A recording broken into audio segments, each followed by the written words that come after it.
Next episode of the Top Innovator series. My name is Joseph Martens. I'm your host today and the founder of the Tech Executive Club.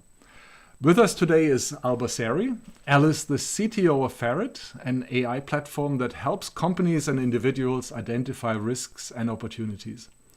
And before that, Al has held several CTO and tech executive roles in other organizations. Al, it's an absolute pleasure to have you with us today.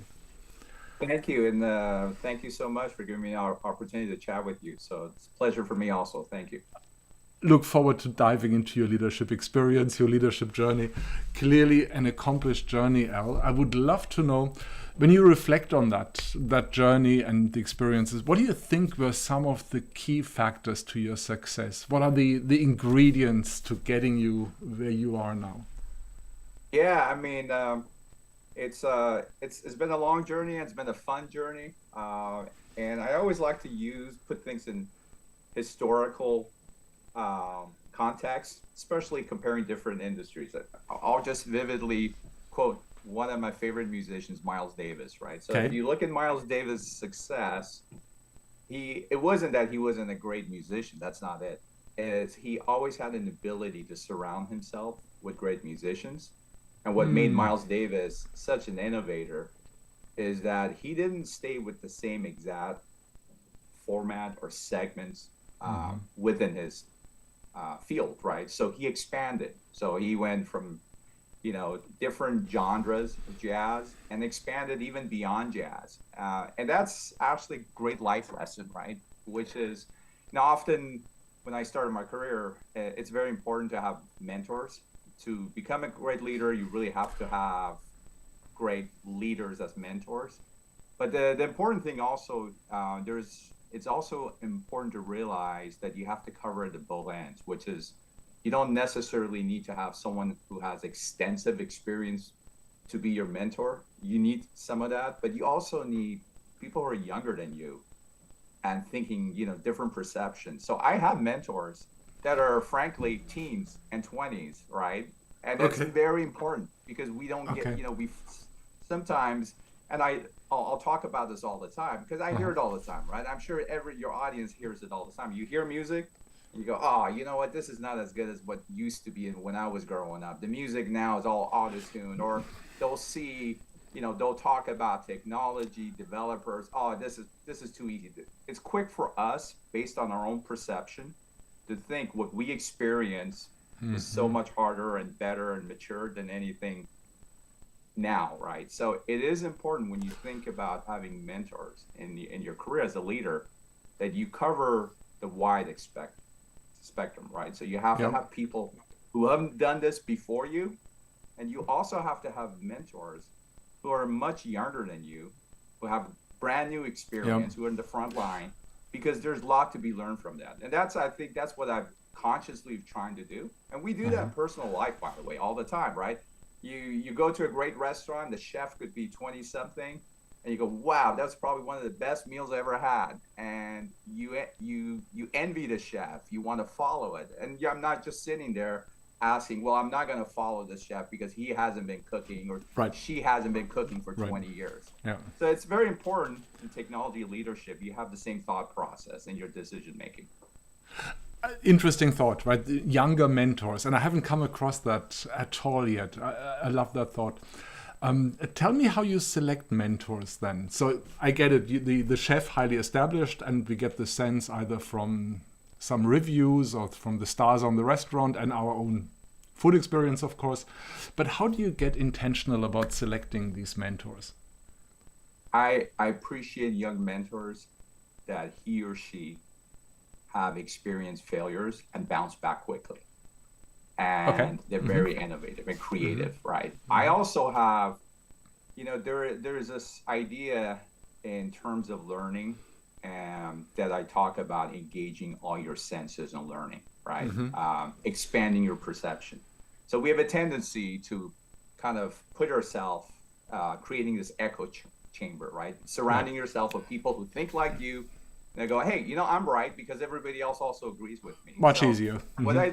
Absolutely. So it is very important when you look at even young mentors that have that same kind of philosophy, right? That using all senses, not just eyes and ears, but smell and taste. And that's a metaphor I'm using. That means they're open to new ideas, right? Okay. And that's very important. And you pick that up. I picked that up from the older mentors in my career, but I also see that. And when I do see that, I get excited, right? And that doesn't have to be always in same segment of technology. So I do, having attended a 12-year-old, I see their buying habits. I see like their viewing habits, right? Like, take a segment of technology and the whole influencer ecosystem, right? The 10 and 12-year-old have very little to zero interest on Netflix, Disney, traditional streaming video, traditional network TV. It's all about TikTok, YouTube, and understanding the ecosystem. Who are the leaders in that space, right? And it tends to be very, generationally younger, right? So understanding and then also understanding the ecosystem completely out of my comfort zone, but it forces me to learn. It forces me to look at those young leaders and go, there's lessons to be learned for me, right? Yeah. So that's a philosophy I have. I get it. Yeah.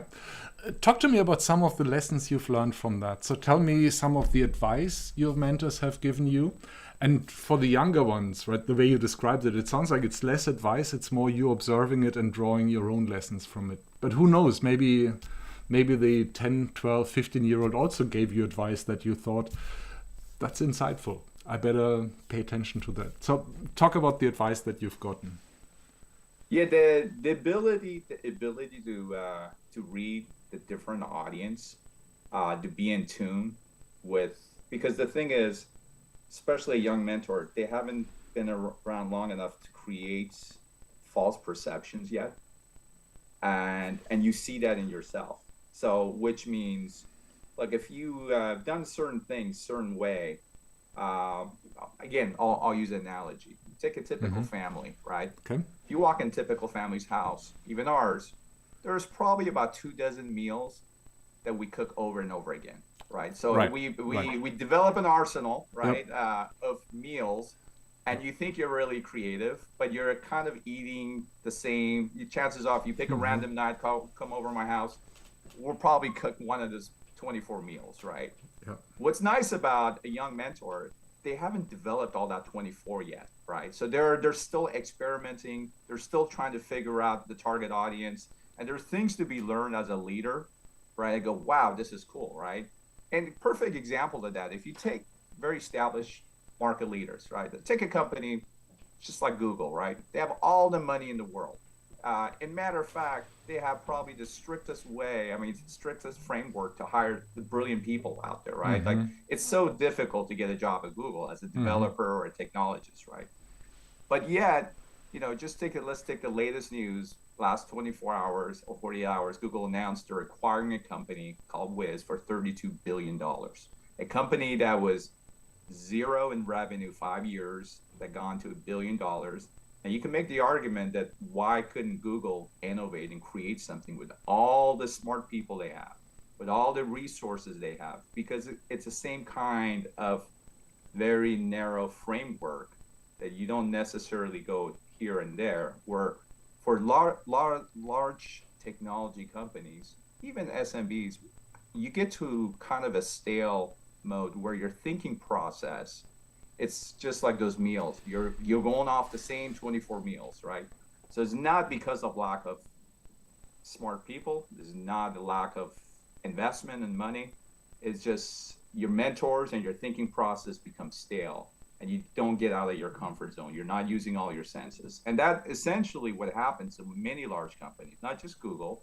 So usually when you're seeing innovation in these larger companies is M&A, right? They have to go and acquire smaller companies, younger companies, or people who think exactly like that. So you could take that framework as a small leader and go, look, with Google, with all the money they have, with everything they have, they still have to go and spend $32 billion. What makes me think that as a leader, I should have that same exact framework? No, then I should chase. I can't go do an M&A, but I could certainly meet those young companies, go to San Francisco locally. I go to San Francisco, meet young executives, kids right out of college, and learn from them. Don't sit there and brag about, oh, what I've accomplished in 20 years. Just keep it quiet and listen and learn. This is a great analogy from M&A and the reason why companies do it to break innovation barriers, right? To applying that to yourself. I love it. Absolutely. And that's where that's the way you learn. Mm-hmm. I get it. That sounds neat. Okay, so that's about your past experience, or a little bit about the past journey and the lessons learned. I'd love to take a look at the current situation, Al, for a moment. And I mean, you seem to be super aware of where you are, what brought you where you are. What do you think are some of the things when you look at today where you feel like I can level up here? So clearly accomplished in many areas, but maybe there are some things where you feel like I could really still grow in that area. I haven't quite cracked the nut there yet, or I can achieve a higher level of mastery in something. What is something like that, Al, where you feel I could pay attention to that? Absolutely. I mean, I constantly force myself to get out of my comfort zone. And if you look at my career, that's exactly what I've done. I've never stayed in a comfort zone, and I can consistently do that. And then number two, it's a playbook out of Miles Davis. Out of nowhere, he goes and finds John Coltrane and goes, look, that's it. I'm gonna, and then or he moves on to the next genre, right? So it is very important that, look, when you talk about expanding your perception, engaging all your senses, that you surround yourself with people that have the same kind of mentality. That's not easy to do, by the way, but it is important that you surround yourself and have mentors, as I mentioned before, and the people you try to bring to your team or work with kind of think the same way, not same way as your perception, but they're using all their senses, right? Mm-hmm. And that's sometimes it's hard, right? People always say, oh, no one likes change. It's not about the change. It's about getting out of your comfort zone, right? And it's, like I said, it's guilty as charged. You come over my house, there's a good chance there is 24 meals we go through, right? Yep. And then sometimes, I sit there and go, oh, what are we going to eat tonight, right? Well, wait, let's just go. I'll throw in the towel. Let's order takeout, right? Because you kind of hit your limit. So you got to keep that mentality, which is very important. It cannot be just restricted to work. You have to think like that 24 hours a day, even your personal life, right? So going back to what I said, I force myself sometimes to actually listen to my kids to tell me about the trends. And I'm just like a fly on the wall. I'm not sitting there going, oh, dad knows best. I don't sit there and go, oh, the music you listen to is not as good as what I grew up with. No, it's just, you got to listen. You got to, even if you don't appreciate it. So that applies to a lot of technology. Like, take a couple of years ago when we were talking about blockchain and in the financial market, right? There was a lot of pushback, but there's things to be learned from that. The idea of trust, the idea of consensus, all of those things are very important. But, the takeaway is make sure that you surround yourself with people that are using all the senses also, that they don't have these perceptions that come in. And it's not easy to do. I'm not saying, hey, that's, it's a winning formula. And that's why those kind of great stories, especially in the historical Silicon Valley story, there's been very few companies that would really like that. I mean, you got to go back to the 70s, the Xerox Labs. In the 90s, you had Netscape, the glory days of Apple. The glory days of Sun Microsystems. You could make the arguments that OpenAI, at least the initial phase has been kind of like that. It's almost like, I think about it like, if you go back a couple thousand years, the Library of Alexandria, right? All that, everything, the most innovation, all the great books were coming there.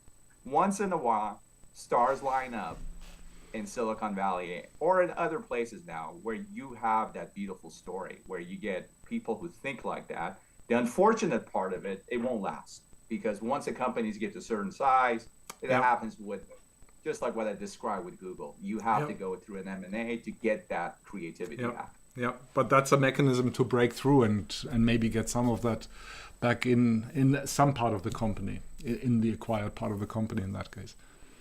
That's correct. Maybe that's the way of doing it. So you said a few times, look for people who use all the senses. I find that intriguing. I find that really intriguing. Talk to me more about the value of And I'm struggling to see the professional application of that, right? So I get it in terms of life expansion, in terms of enriching your life. Talk to me about the impact of exposing myself more to touch or to smell and its application in leadership. Build a bridge for me there. Yeah, so it is important when you actually bringing people in your team that you're bringing them from a different background, not background from a geography point of view, but the background in terms of what they accomplished or what they think. So that means I'm not going to hire, I don't want to just hire people that fit certain framework. Sometimes actually opposite. And our first reaction as a leader is like, oh, the chemistry is not going to be there. There's going to be conflict. That's your first reaction, right? It's no, we have a certain framework. And look, historically, I've gotten pushbacks from HR because it didn't fit the mold. But that's how you have to think, right? I like to say, well, let's just hire a whole bunch of people out of Caltech, MIT, and Cal. No, you have to. Doesn't work. You have to. It doesn't work that way. It doesn't. If you truly are trying to promote that, it doesn't work, right? Look at the magic. I'll use another company. The magical days of Pixar before they got acquired, right? I mean, Steve Jobs did a great job. It was that you had the very artistic kind of the Burning Man kind of a crowd coming in, aligning with the techies, but it was kind of it was very kind of innovative, right? And it's you could see when things line up and work perfectly like that. So you have to apply that obviously in a much smaller scale, in a way you not only you hire people, but also in terms of your channel strategy, your partnerships, right? I've seen that in technology companies. People try to go and get the same type of channel partner or same type of, they only focus on these type of accounts. Well, then that limits you. Then that limited. And I know it's not always easy. It's out of our comfort zone to do it. But like I said, you have to apply that across the organization if you want to have. I mean, that's part of the equation. There's still other things have to line up. You still have to have a product that people want. There's a lot of complexity. Just having those people is a third of the equation, but then your timing, luck, product delivery, all those things are a factor too. But that's what I try to do. Don't expect, one of my very good friends always says, look, if you're batting 300 in the baseball terms, you're a Hall of Famer. So it doesn't mean that every time this is a winning formula, but it's the beauty of it. It's the beauty of startups and young teams. It's a collection of assumptions, right? It's a collection of assumptions. And the sooner you say, all right, you know what, that tune doesn't work. Let's change it up. Let's get back on the piano. Let's move on, right? I really like the music comparisons, the music references. I really enjoy that. Let me ask you a different question, and maybe that's the final one for our conversation. I would love to know something that you've come to realize in your leadership journey that was an aha moment for you, and you get the sense that not everyone had that aha moment. So something that you're seeing, something that you've discovered, but not everyone has it, and it might be worth sharing that.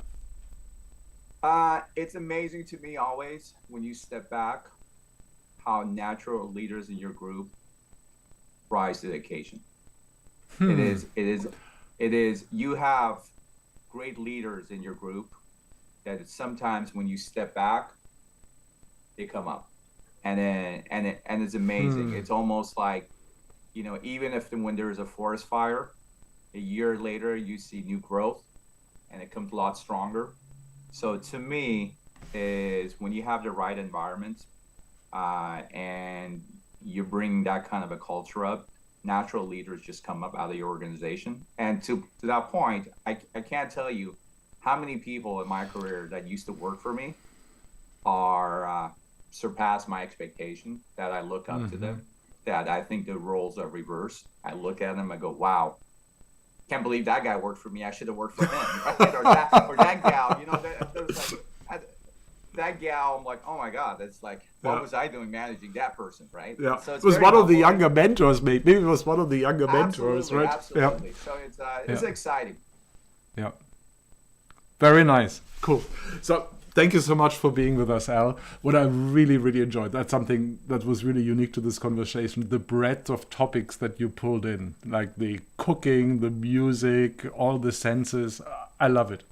And there is ways for everyone to get uncomfortable and to learn something there, because that's really what it means. Yeah.